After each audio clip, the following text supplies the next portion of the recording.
nk'uko muri kubona turi hano muri BK Arena kabisa, aho abasiganwa bari guhagurukira bazenguruka ibice bigize umujyi wa Kigali. Murabona ko muri BK Arena ibintu bimeze neza, ibintu ari uburyohe, ibintu ari umutekano.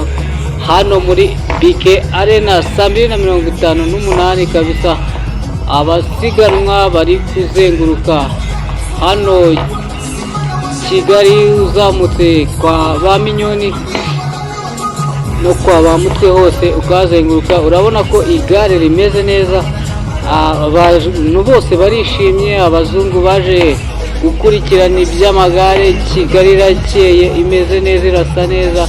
Ndizere ko muri kuryoherwa n'iri siganwa ry'amagare rya UCI World Championship. She has been through hell, however, to get to this point. Nyerere about to stop the clock. It will be the first time on this first elite race of these World Championships, the first time in Africa. Can she beat 50 minutes? That's what we want. Just coming up to the crest right now. We've got a foreshortening camera here. It's a grind to the line. Come on, Nyerere. This is brilliant. Bring it home. Do it for Africa, and most importantly, do it for this magnificent nation of Rwanda. They're all filming her. We're cheering her on. About the last 100 meters, it's going to be just outside the 50-minute mark, but what a proud moment for her. A great day for Africa, and a spectacular moment as well for all fans of cycling globally. 50.07. That was impressive.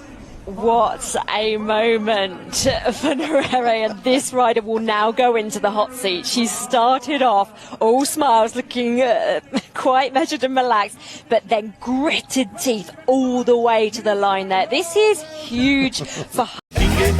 Yes, kabisa, muri kubona ko Abanyarwanda barishimye. Abanyarwanda batojwe, bateguriwe gususurutsa abari mu isiganwa ry'amagare. Urabona ko muri BK Arena rwose ibintu bimeze neza cyane, intore ziyerekana kabisa. Harimo ubona ko harimo n'irobo riri gushimisha abitabiriye.